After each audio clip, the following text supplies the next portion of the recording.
Okay, here's week 2 bonus chapter.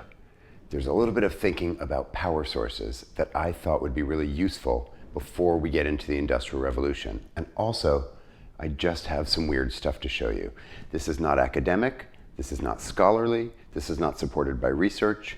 Most of my pictures are not even captioned. I threw this together fast with some stuff I had lying around because I think the pictures tell the story. So this is just fast and informative and fun. Some stuff to think about. In our world today, we do not think about where our power comes from. We think about power all the time. Your iPhone died, your battery died, you have to plug it in, and you'll do almost anything to get plugged in. You'll sit outside next to an outlet in the cold because your battery's dying. But we don't think about what's used to produce that energy. It's just part of what we do. It's like breathing. And that's a really recent sort of blindness. Our unawareness of power is very recent. In most parts of the United States, electric power is only about 80 years old. Less old in some places. It took a massive national effort to electrify this country and get electricity distributed to the more remote parts of the country, to farmland. We think of electricity as something that's ubiquitous, it's everywhere, it's available, but that's only been true for a little while. Today we think of steam power as an old technology, a Victorian sort of thing, but it's in use everywhere in our world. We use steam power to generate that electricity that we so take for granted. And that advance to steam power laid the groundwork for all of our dependence on electricity, on power. We're going to look more at that next week. The basic premise is you boil water, it expands when it turns to steam, and you use that expansion in volume to turn something. Steam power fits into a category I would call harnessing nature to get power. But it's a little bit different from other sources because we're augmenting or changing the state of nature to produce power. We're boiling the water. We're adding heat to change its volume and then harness that volume change. But there are lots of other ways we harness nature for power in today's world, but in ancient ways as well. Windmills are familiar to many of us because they're reappearing on our landscape as modern technology. It's very old technology, and windmills have been seen around the world for a very long time. The Nashtifan windmill is a wonderful surviving relic of a really ancient type of windmill, and it's a completely different format, different axis, different rotational model than the windmills that I have in my mind when I imagine a windmill. And such a beautiful thing. There are also examples of water mills, water wheels, all over the world. They're essentially the same. There's not a lot of variety. It's a big wheel with paddles that capture the water. The water can fall over them, an overshot wheel. It can flow under them and be an undershot wheel. But the basic premise is that moving water turns a wheel, and that movement does something. In most of the world, what that movement did was move the water into a field for agricultural purposes. But there are many examples also of the water wheel motion powering some piece of machinery to grind grain, to do something in a factory. And there are examples from all over the world throughout time. I don't want to talk too much about the Marly machine in France because my students are researching it this semester, and I don't want to make that any easier for them. But I have to include it here because it's one of the most staggeringly confusing and wonderful examples of water power. It also led to many, many innovations in how we use power later in other methods of creating power. It was finished in 1684, and it took 3 years to build, and it cost, in today's dollars, about $120 million. Very expensive to build. It was called at the time the eighth wonder of the world, and it was built to do a very tiny little thing in my brain, but a huge thing in someone else's brain. The King of France wanted fountains with water at Versailles, at his palace, but the Seine was 5 miles away. So the Marly machine used the movement of the river to power the wheels that powered pumps that pumped river water uphill into an aqueduct that flowed 5 miles to the fountains of Versailles. The things you can do with money, right? It was 14 gigantic wooden water wheels, each one almost 40 feet across. And it used over 250 pumps to get water about 500 feet uphill into the aqueduct. Really remarkable engineering accomplishment for its day or ever. That's all I want to include right now about that. It's the most extreme example I could show you of harnessing nature's power to do something for us. And I think it is most impressive because I think it's most ridiculous. I want to shift into looking at other things that could turn a wheel that aren't a natural resource. How could we turn a wheel without wind or water? There are many options. An obvious one would be do it ourselves, human power. This is a sort of confusing example, but if I didn't include it, somebody would tell me I should have. This is from Conan the Barbarian. Arnold Schwarzenegger, as a small child, is captured and enslaved and strapped to this machine, and he grows up and turns into Conan by pushing it around endlessly. This is frustrating to me because that machine doesn't actually do anything that we're told about. It just is there to punish people. There is a relationship between human power and punishment. Of course, throughout time, we have enslaved other people to provide power for ourselves, or we have been enslaved by other people to provide them power. So this is fiction, this movie, right? There's nothing realistic about this. But the idea of using enslaved people to push a mechanism is not fiction. We've already looked in this class at the Archimedes screw, the screw that lives inside a cylinder, so it has one internal chamber that rotates water uphill. And the examples I showed you were human-powered. Rotational with a crank, rotational by walking on them, and those were used by many cultures throughout time around the world. There are other ways to do something similar, to move water uphill for irrigation, for farming. There are a lot of examples in Asia of foot-powered, not screw-oriented pumps, but chamber-oriented pumps using a piece of bamboo or a tubing. People walk on a shaft that turns the internal lifting component. We also looked at Lambert Hitchcock's treadle-powered lathe, which is powered by foot. You press over and over again. That treadle was an interesting advance. Instead of having to mimic walking on something that was rotational, this is up and down motion that's transferred to rotation with a mechanism. There are lots of foot-operated machines used all the way up through the 1920s and 30s. As we were electrifying rural areas, those rural areas were still finding other ways to power things. So even with what I think of as relatively modern machines, jigsaws, scroll saws, there are examples of treadle-powered versions. The most famous treadle-powered machine, of course, is the sewing machine. The majority of early sewing machines graduated from being hand-cranked, which is really impractical if you're trying to also sew, hold things in place, to foot-powered with a treadle, which was a really practical way to do that. You're sitting down to sew anyway. There are still places where treadle-powered sewing machines are used. One, because electricity isn't available. Two, because electricity is expensive. Three, because the equipment lasted so long it's still in use. A lot more of our world relied on human power in the past. Not just for personal power, like to run my sewing machine, but for communal power, to do stuff for industry. And that's where a treadmill comes into this story. A treadmill is something that turns and is walked upon. You tread on it. On the left is an angled treadmill, so the person walking just walks straight and the disc spins around underneath him. On the right is a rotational treadmill. The people get inside. On the right, you'll notice the people are chained. They are slaves working in a salt mine in medieval Italy, and that salt mine lasted for centuries.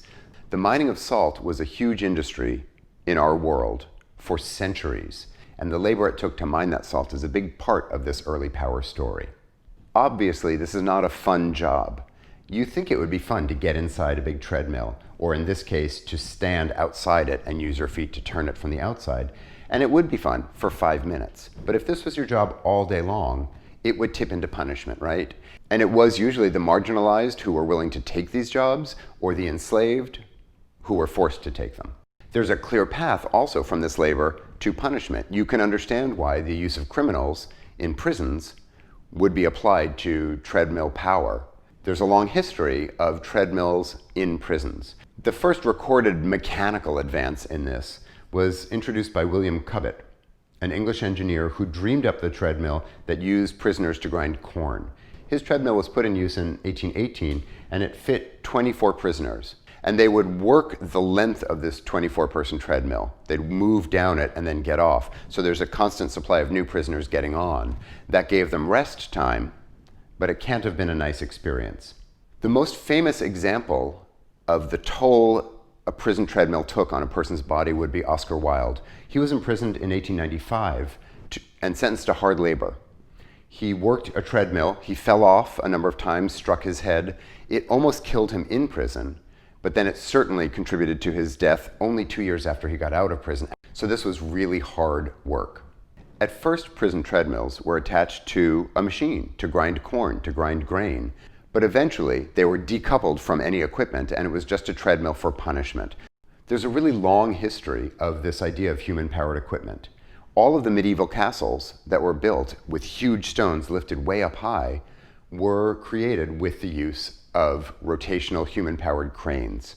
So workers would walk up to the top, usually 2 at a time, get in the treadmill, and the turning of that treadmill would lift stones up for construction.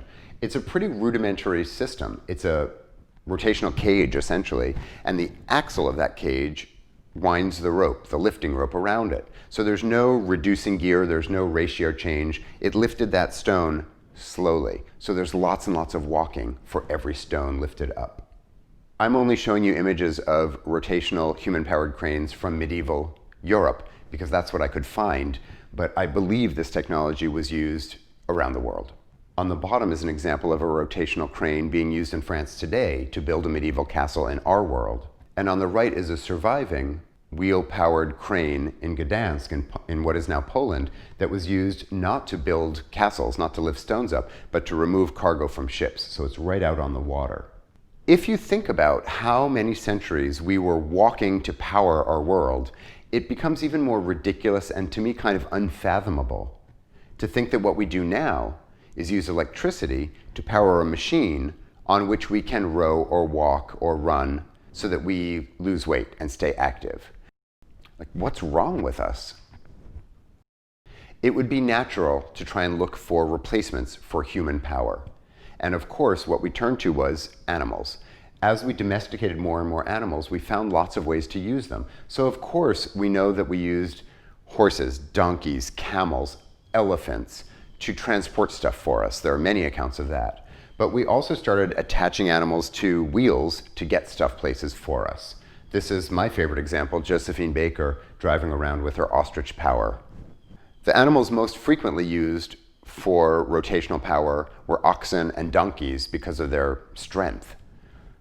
Donkeys were used in wheels because they were small enough to get in and out. So oxen were used outdoors. I've chosen to show you the donkey because I know it's cruel, but don't you want a donkey in a wheel just walking around powering your stuff? Of course you do. This was a common power source for, on the left, lifting water out of a well. This castle had an extremely deep well, and so the rotational wheel lifted the water up from the well. And on the right, rotation by walking around in circles that runs one stone against another to grind grain. One of the main reasons we domesticated horses was to use for transportation, to attach them to wheels, a chariot, a wagon. And we did that in Egypt and Rome and China and everywhere. Horses pulled stuff for us. At first, we also used them to pull farming equipment. There's a long tradition of plows and threshers and eventually combines being pulled by horses. That makes sense. Horse pulls a piece of equipment that's on wheels through the field. We also realized you could have multiple horses walking around in circles to power machinery in the field to do other kinds of work. But there are some other uses of horses that we have chosen to forget. Salt mining, as I mentioned, was a really big part of the sort of economic fuel and subsistence of our world. We used it for curing meat, we used it for preserving foods, we used it for flavoring things. There were a lot of uses for salt. The most famous ancient salt mine is in Poland, and it has over 1 million tourists a year who go there to see it because there are complete underground rooms carved out of the salt. The most famous of them is a chapel where the workers could go to mass, because the goal was to leave everyone down there as much as possible. It took a lot of energy to get people up and down. It took even more energy to get a horse up and down. And this salt mine was powered by horses. There were up to 100 horses below powering all of the mining equipment. And so they did not come back up to the surface. Horses were lowered down and spent their entire lives in the mine. That was the power source. They were well cared for, but can you imagine being a horse and never seeing daylight? Just living down in a mine, walking around all day long to power the mining equipment. I went combing through Diderot's encyclopedia for evidence of horsepower, or any animal power, and I found a number of examples of horses being shown powering equipment. The image on the left is making cardboard, the image on the right is refining sugar. The sugar one is easy to see, the horses walk around doing the grinding. The cardboard making is a little harder to see. Way in the background is a horse powering a piece of equipment, and it also looks, unfortunately, like that horse is being whipped. We've used horses in some other interesting ways. Horses were a common power source for ferries, boat power. Sometimes the horse was on what we think of as a treadmill, a strip that rotated. So the horse stayed in one place walking, and that rotation powered the paddle wheels on the side of the ferry. But sometimes the horse was walking on a flat rotational disc. So it walked in one place and that disc turned below it. That allowed multiple horses. This is called the whim style. I don't know why. I don't know the origin of that word. I'm sorry. I should have looked it up. But this was like a ferryman's dream, because with the whim style horsepower situation, you could have up to 3 horses at once. And that gave you 3 horsepower, and that allowed a ferry to go 6 miles an hour. So you could get across a river faster with more horsepower. We've even made horsepower as a mobile unit, a treadmill for a horse that you could wheel anywhere you need to hook it up to a machine. So when we started ginning our cotton, separating our cotton with a machine, that got scaled up with a power source, and you'd want to wheel the treadmill to the place you were going to use the horse and use it right there. It's a funny idea, isn't it, to take this animal that's designed for motion to move and then make it stationary somewhere, generating movement in a field. And there are many other examples of horse movement being attached to equipment, especially farming equipment, to use their motion to create power. In my brain, maybe in yours also, I think of trains as something uniquely linked to steam power. We invented steam power, we invented the train. In fact, trains existed long before steam power. They just were pulled by horses. Tracks allowed more things to be pulled with less energy than over a bumpy road. So the idea of a track with a carriage or a series of containers being pulled by people, by horses, was especially prevalent in mining, but also in transportation. And even after we got steam power, we were still using horses. These are examples of farm equipment that is steam powered. It's a steam powered combine, but it would be dragged out into the field and moved around by a team of horses. So even though the steam engine had the ability to produce rotational movement, because it was being attached to farming equipment, it couldn't also work for locomotion. I need to point out that I think you already get where the term horsepower comes from. The carriage on the top has 1 horse, so it's a 1 horsepower vehicle. The vehicle on the bottom is a 3 horsepower vehicle because there are 3 horses attached to it.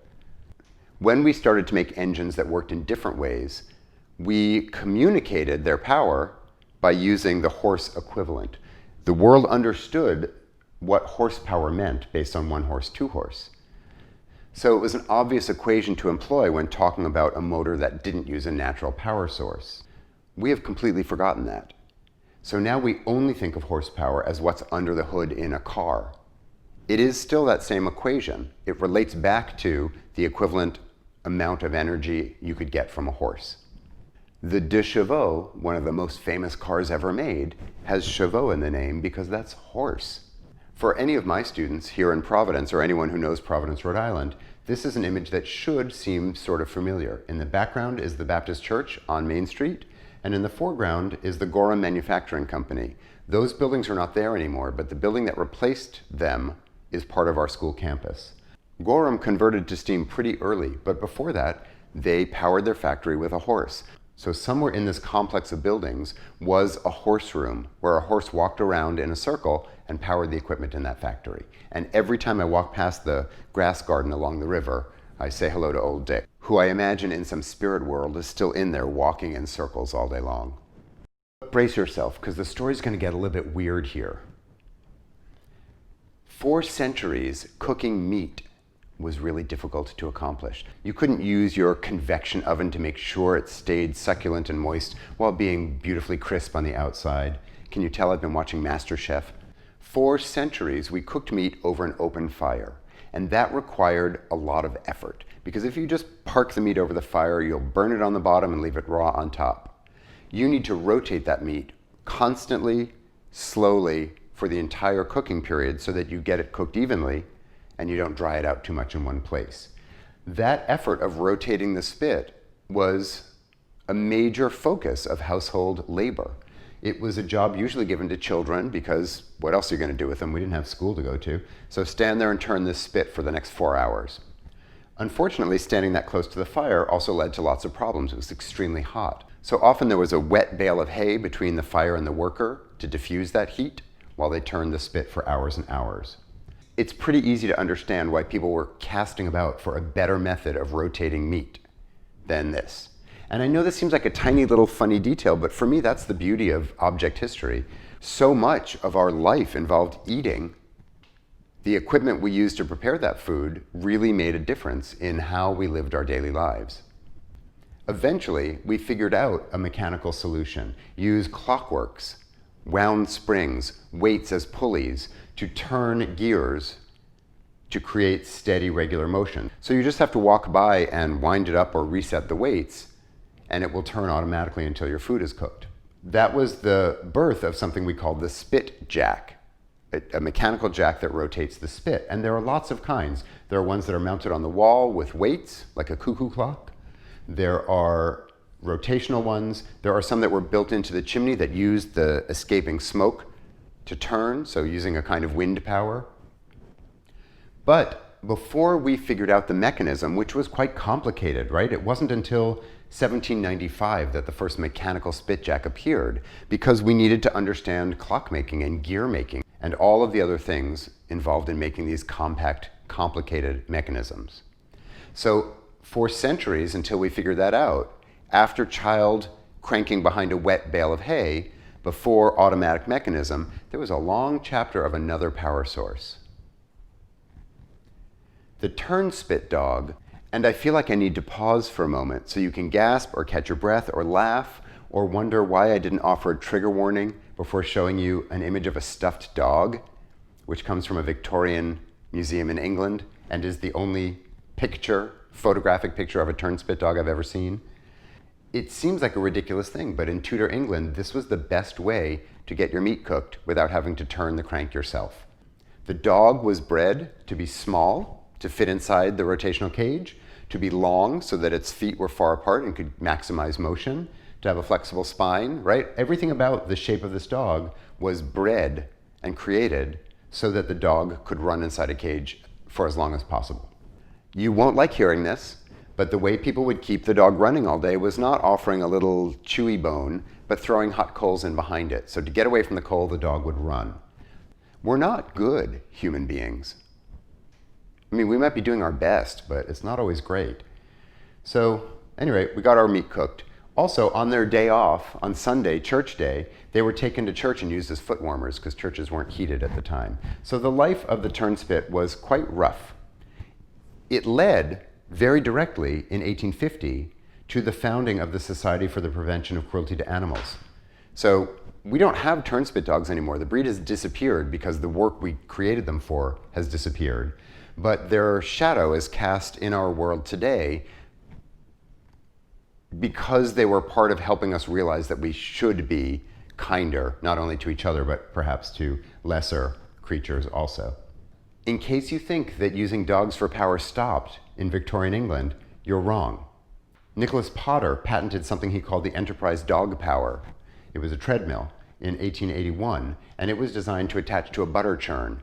Making butter involves a lot of effort, and there are lots of examples throughout history of people trying to figure out ways to have less effort involved. This is one example. And it was patented, it was manufactured, it was sold. It led to other versions by other manufacturers. There was one for sale in Sears catalog for $4.50. And the instructions pointed out that if you didn't have a large breed dog, you could also use a goat or a sheep. I could go on forever with this. There are so many great examples of how we've exploited living creatures, ourselves, human beings, animals, 4 legs, 2 legs, whatever, to do stuff for us. But I'm going to stop, because let's be reasonable, and just give you the takeaway, which is to ask you to think about how things used to be powered before we got so much cheap and available power that we just totally stopped even thinking about it. I believe that in order to appreciate the Industrial Revolution and what steam power did, we actually need to be able to appreciate power. And in our world in 2020, it's one of the many things that we've stopped even noticing. So that's all. Just crack your brain open, plop that one idea in, seal it back up, and I'll see you next time.